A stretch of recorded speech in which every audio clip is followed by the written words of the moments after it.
தத்தை போல தாவும் பாவை பாதம் நோகும் என்று நெத்தை போல பூவை தூவும் வாடை காற்றும் உண்டு.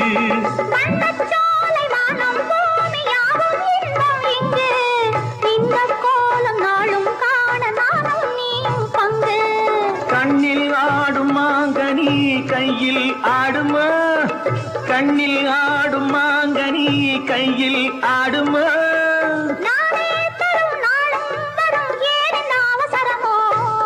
பச்சை கிளி முத்துச்சரம் முல்லை கொடி யாரோ பாவை என்னும் பேரில் வரும் தேவன் மகனியோ.